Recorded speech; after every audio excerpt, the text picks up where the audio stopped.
रामनवमीच्या पूर्वसंध्येला संपूर्ण अयोध्येमध्ये आज उत्साहाचं आनंदाचं वातावरण आहे। दक्षिण मध्य मुंबईचे खासदार राहुल शेवाळे सुद्धा या ठिकाणी पोहोचलेले आहेत, विद्यमान खासदार आहेत आणि आपण पाहतो त्यांच्या हातामध्ये धनुष्यबाण आहे। संपूर्ण मुंबईमध्ये आम्ही ऐकलं की धनुष्यबाण रामाचा आणि राहुल शेवाळे कामाचा, आज तोच धनुष्यबाण तुमच्या हातामध्ये आहे। कसं वाटतंय, काय भावना आहेत? खूप आनंदाची भावना। आज मला धनुष्यबाण म्हणून या ठिकाणी भेट दिली महंतांनी आणि इथल्या आचार्य यांनी, सर्व महाराजांनी।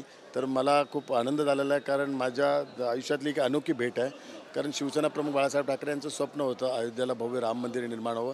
ते स्वप्न पूर्ण झालं आणि ते स्वप्न पूर्ण झाल्यानंतर पहिल्यांदाच मी अयोध्येला प्रभू श्रीरामाचं दर्शन घेण्याकरता आलो आणि त्यावेळी धनुष्यबाण मला भेट मिळते।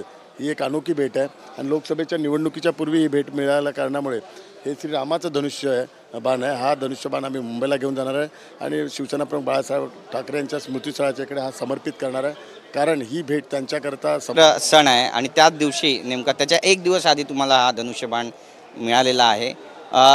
कसं वाटतंय तुम्हाला या ठिकाणी? मला खूप आनंद वाटतो, कारण धनुष्यबाणची भूमिका आमच्या सर्वांच्या आयुष्यात खूप महत्त्वाची आहे आणि हा प्रभू श्रीरामाचा धनुष्यबाण मिळाला, त्यामुळे अजून त्याला महत्त्व प्राप्त होतं आहे। धनुष्यबाणामुळेच आम्ही निवडून आलेलो आहे आणि जे काही खासदार झालेलं आहे ते धनुष्यबाणामुळे झालेलं आहे। त्यामुळे शिवसेना प्रमुखांचे विचार आणि धनुष्यबाण हे आमच्या आयुष्यात महत्त्वाचं आहे आणि त्याला खूप मोठं प्रतिष्ठापन आहे आणि त्याच्याकरता मोठं बलिदान पण सगळ्यांचं आहे पूर्ण। नक्कीच राम मंदिरासाठी काय काय झालेला आणि काय काय इतिहास आहे तो सगळ्यांना माहिती आहे। आता धनुष्यबाण, धनुष्य तुमच्या हातामध्ये आहे। या धनुष्यबाणाच्या टोकावरती राहुल शेवाळे यांच्या टोकावरती नेमकं कोण असणार आहे? धनुष्यबाणाच्या टोकावरती विनाशकारी शक्ती असणार आहे आणि जे सनातन धर्माच्या विरुद्ध आहे ते सगळे धनुष्यबाणाच्या टोकावरती असणार आहे। कोण वाटतं सनातन धर्माच्या विरोधात आहेत? आपल्याला सर्वांना परिचित आहेत, तर जे कोण असतील सनातन धर्माच्या विरुद्ध त्यांच्याकरता हे श्रीरामाचं धनुष्यबाण उपयोगात येईल। नक्कीच तुम्ही निवडणुकीमध्ये उभे राहिले, तुमची तिसरी टर्म आहे।